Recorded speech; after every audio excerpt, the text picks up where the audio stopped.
Russ, did you have a question for Spiros that you wanted to start with? Yeah. So I was curious. So you were talking about how to travel in the future, right? And we can do this by going in a rocket ship or something. Why? Is what you're saying is like what's really happening is there's going to be a manipulation in the quantum realm while you're up in the ship, right? So how come that doesn't affect like if we're changing our energy states or something is I imagine our bodies are finely tuned, like why doesn't that kill us or something?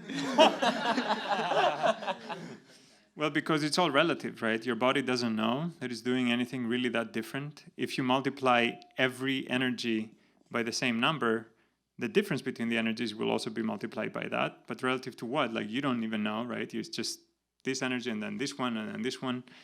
It doesn't know, right? Relative to itself, it's just doing its usual thing. It doesn't have to work any harder. It doesn't know what 9.2 gigahertz is versus like 18.4 or whatever. It's just when somebody else looks at you, and that's like this observation, it's all relative to somebody else's frame of reference, that they think, wow, they really completed this second in half a second. I'm still like going do. My atoms are still like, moving twice as slow. And that's it. It's all relative. So you remember in the beginning of the show when Alex was like, "Oh, those acid trips are like nothing." Just bringing it up. Yeah, I'm seeing fractals, y'all. So I have a question, and this is maybe a little bit more of like an epistemological question for you. I just wanted to show people that I know how to say that word. Okay, so you're Greek, right? Right? I'm right? Yes. Okay, great. So let's go back to like ancient Greece. We have the math that we have then. Is there a way from that math, right? We've got Euclid, we've got Pythagoras, to get to where we are now, skipping Kepler, skipping Newton, skipping Einstein, or did we have to take the steps we got to get to where we are at the moment? Wow. Thanks. See, that's the kind of question a guy who knows how to say epistemological would ask. This is a beautiful question. Because I'm Greek, and I would say, of course, we just didn't need to go through all the other non-Greeks in between. If only you studied some basic math, and von Neumann algebras and Tomita-Takesaki theory, you'll be fine. No, it would take a lot of time, because what happens is there is always an interplay between physical intuition and mathematical foundations, right? Without physical intuition, mathematicians, it's very simple to create everything possible, all the possible physical universes. You just go to logic, right? And even like, at some first order level of mathematics, you have universes that you may never experience as a physical entity. So the question becomes, how do you filter out all these ones and try to get a sense of what is possible and then work backwards from there and try to understand what mathematical assumptions and foundations correspond to regular or semi-regular or almost magical universes that are not too crazy, right? They're not just static on a screen where you have no idea what's going to happen next. So that's why it's so difficult to skip everything in between, because we could develop the math, but everyone would laugh at us like they always do anyways. So like, what does it have to do with anything, How can I eat? How can I call Aristotle, Yeah. So. Awesome. Do we have more questions from people up here? Do you have a question, Emily? You're people. Yeah. Don't ask me about our relationship. Describe your perfect date. It's a time question. All right. No, It you can is skip that. timely. My perfect date is with my girlfriend, who's actually down in the audience. Aww. And it involves her paying for sushi. Give you a round of applause for that. By the way. Yeah, we'll get a better round of applause for love, guys. It's okay. Please. Thank you. And so wait, what was the date again? Sorry, I was So the date is like where we're going to a very fancy sushi place, and she pays for it. That's great. That's my perfect date. Fuck yeah. Where Spiros' girlfriend pays for him yes. to get sushi? I watch. And you just watch. It's the weirdest, not even... Oh, God. Dylan, do you have a question? I can't formulate a question. Like, we've had so many conversations, and the show happened, and like the whole time, I was like, you're so kind with the way that you talk to me, because I'm so dumb. Wait. Can I do my impression of Spiros for everybody? Oh, yeah. Okay, all right. So every time we talk to this dude on Google Hangout, it's basically these things, right? Spiros will say like, oh, but the universe is just one electron. And then we're all like, what? And he's like, no, you already know this. And then like everything he says, it's, you already know this. And we're like, no, we don't. And then he goes like, okay. But it goes deeper than this. And we're like, oh, man. Oh, goodness. Do we want to do audience? I think we should do some audience questions. Can we get house lights? Or I get house lights, but audience lights so we can see some. Awesome. Cool. Okay, so we only have time for a few. We'll try to do as many as we can. I got one there in the saw red. First, in the red. Hi. How expensive? Very specific time period. Wow. How, Right. I thought What you were happened gonna in 2006? 2016 or 2006? Michael Jackson.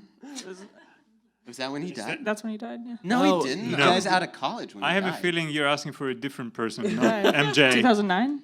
Um, He well, was still how much alive. money do you have? You know? How much do you need? Oof.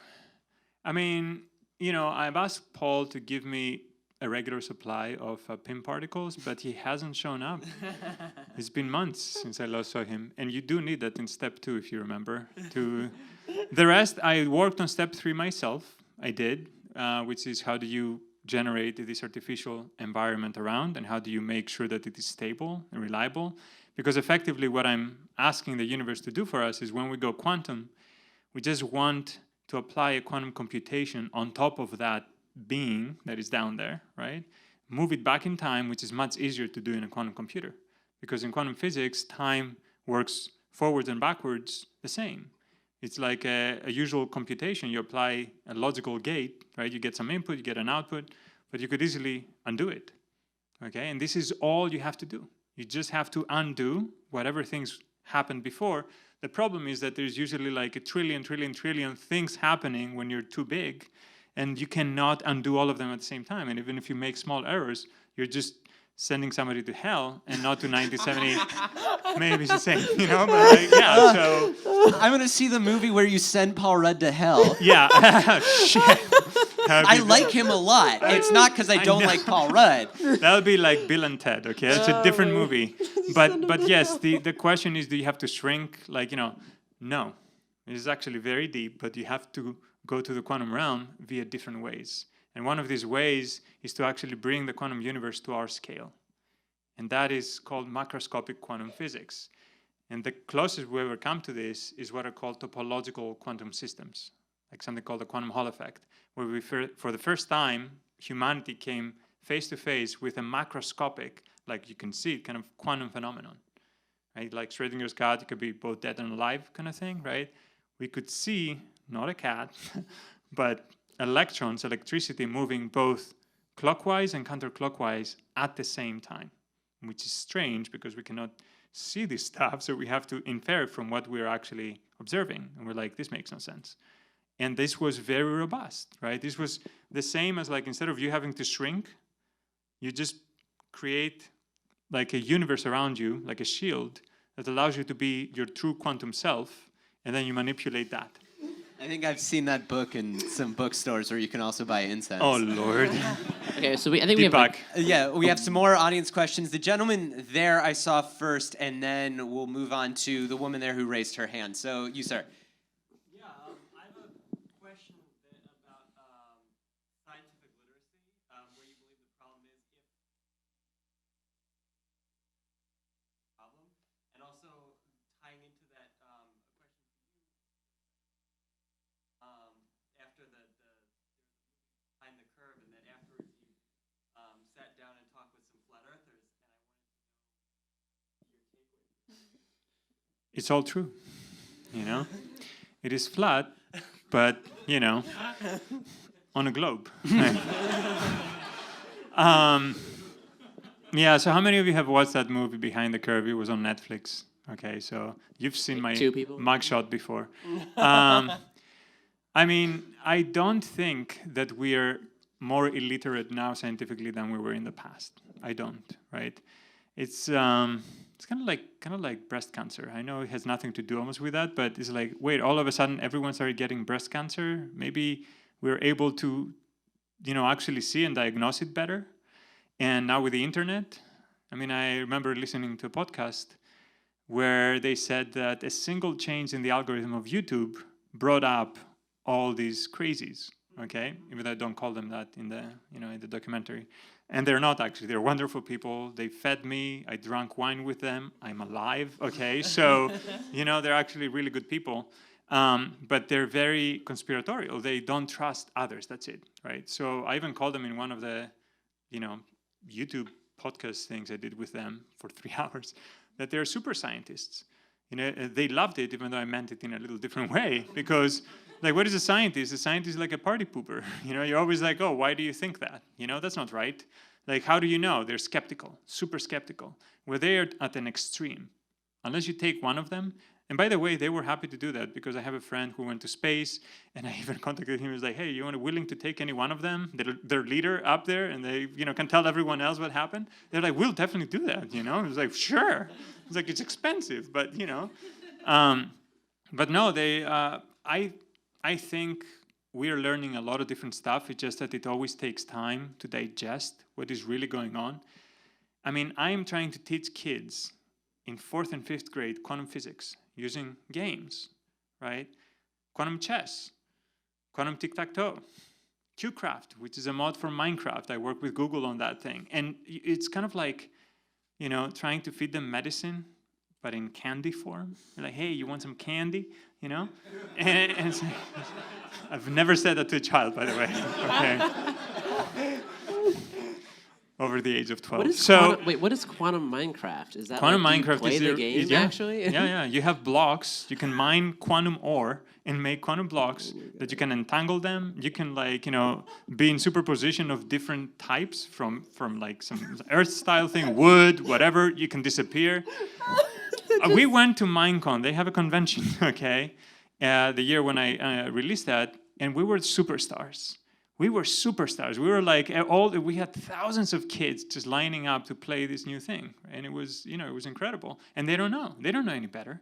They don't know what we're teaching them. So we need to jump to another question, but first I wanted to point out. So here's something that I really actually respect about Spiros and about having him on the show. When we first got him talking, we were like, I wanted to bring up the fact that in our culture, a lot of people love to tack the word quantum onto a thing, and therefore it's magic, and they hand wave away, and it's sort of the god of the gaps, like quantum love, quantum yoga. We don't have to deal with anything. This is therefore what we're trying to talk about. And I was like, will you talk about that? And he's like, I don't want to go out there and just like throw lightning bolts like Zeus at people, Like, that's not what I'm about. You're Greek, so I had to. Right, that's not, I am not here to show that we're smart or anything like that. And like, I find as a science communicator, I have deep respect for somebody who is not, who doesn't approach it from a place of like, you're wrong, listen to me, but he approaches it from a place of joy and love, and this is fun, let's play together.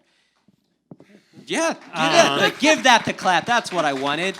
Yeah, that wasn't a question. It wasn't a question. Now, unless you have a response. Response to a non-question. I do, thank you. To a compliment, that's what they call those. I will take it a different direction. Yeah. So, yes, growing up, I had unexpected empathy towards others, but I thought that was just genetic. Even though I didn't like them, I'm like, what's happening? Why am I helping you? Right? Stuff like that. But as I grew up, ironically, by becoming a quantum physicist, I'm not making this up, by the way, right?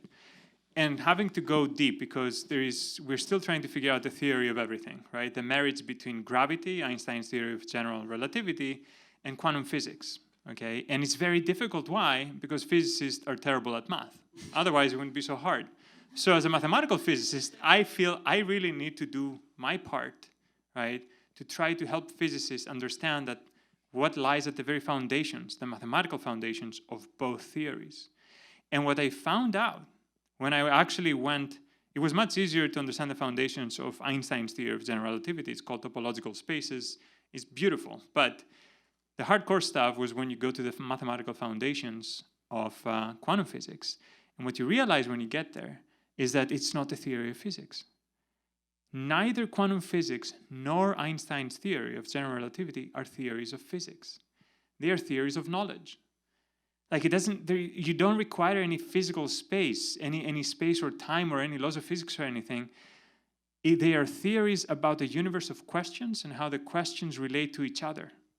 And the difference between quantum physics, because always people ask me, what is quantum physics, by the way, in 30 seconds? This is what it is. It is the unleashing of our power to ask questions that are not supposed to be asked at the same time. That's the difference between the classical universe we operate right now, where there's such a thing as objective reality, where we all observe the same stuff when, there's 4 of us here and so on and so forth. Anyways. Wait, we can fucking... So the difference is that when you go to quantum physics, you're allowed to take any perspective you want, which means that you're allowed to create questions for the universe, or for the thing in itself, as Plato put it, where the universe doesn't even have to know how to answer, because it's not like you ask a question and I ask a question. When you combine 2 questions that are quantum, the order of the questions matters, right? We call it commutativity. In classical physics, you're only allowed to ask questions where it doesn't matter. Like numbers 3 and 5 and 3, they multiply to 15. But in quantum physics, the questions become deeper, like more complex objects that don't gel together very well. Like they're very different global question, if you ask it this way versus that way. And that's what quantum physics is. It unleashes like answers that we never thought were even there. So from that point of view, my empathy now comes from quantum physics, because it's like there's an infinite number of point of views and they all give you the right answer, even though they can be contradictory. You're looking at the same thing, you're asking a different question, and it gives you a completely contradictory answer to what you got before. And you're like, how is this possible? And the answer is because the information was always hiding not in the thing, but in you. Your point of view already includes all the information you're asking to get, right, from that universe. All right, we have time. I'm sorry. Do we have time for another question? supposed to be funny. I mean, I want to make Trace. sure we let a woman ask you a question, because we've had 2 dudes ask a question and it's 2019 and I'm not about that. So, could you ask your question, please?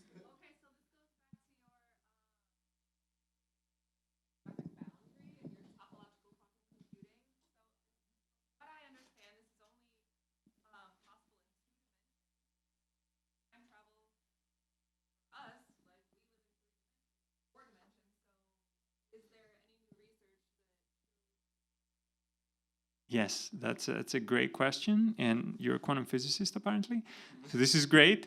The answer is that actually, yes, this works in 3 dimensions, 4 dimensions. You can actually have topological quantum order, which is what underlies topological quantum computer, in any dimension you want, which is really awesome. Originally, we thought it was just in 2 dimensions, and then only on the boundary you had these quantum, like schwantum effects, which were amazing. But now there exist topological insulators where you can literally have current electrons only on the surface of the material, and none of it can actually go through. You're injecting it with electricity, right? And none of them can go through the material. They can only be on the surface, which is pretty amazing. It's like they only exist on the boundary at infinity of that material. And if you think about this for a second, this is pretty mind-blowing, right? The electrons inside don't know that there is even a boundary. They're so far away from the boundary, to them, whether you're in that little material or you extend this whole thing to be the whole universe, they don't know the difference. So what you effectively do is you generate your own freaking little universe for them. And all the laws of physics in that little universe are the same as they are for us as little electrons in this massive universe.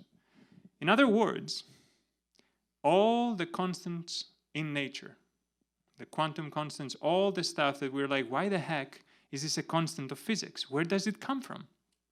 Why is there no place in space or time where you could go open a little box and be like, clink, weaken this a little bit, turn it up, right? Electromagnetic force, and so on and so forth. How is this possible that this is constant? It knows exactly what to be everywhere in space and time. That's why it's called a constant, right? You can't change it. You can change other stuff, but not this constant. Where does it come from? It comes from the world at infinity, right? It is a reflection of the shape of that universe at infinity, at the boundary, which we don't even know it exists because it's so far away from us. All that information is encoded there. And in fact, that's what we plan to use, a mini version of that universe, to build quantum computers. You've heard about quantum supremacy probably by now. What is missing is error correction. To try to do this, to revert time and to do this like reliably, you need to create a world of the universe that you can manipulate, effectively becoming God for that small universe. Well, I think on that, Good way to end. we're going to go ahead and wrap it up. So let's get a round of applause for Spiros, for Emily. But one last thing, this is how I've been ending every show. Anyone in here who works in STEM, are you a scientist, a mathematician, an engineer? Please raise your hand, stand up. Doctors, raise your hand. Oh, wow, there's a lot. That's There's awesome. a lot, yeah. I mean, we pull a nerdy audience. Everyone, give a round of applause to these people. Look around at the people who raised their hands. These are the people, like Spiros up here, doing the hard work. If you saw you were sitting next to someone who raised their hand, maybe talk to them after the show about what they do. We want to introduce you all to your friendly neighborhood scientists. These people are real, they're here, and they want to be your buds. Buy them drinks. Have a great show, and we'll talk to you outside. Bye. Woo!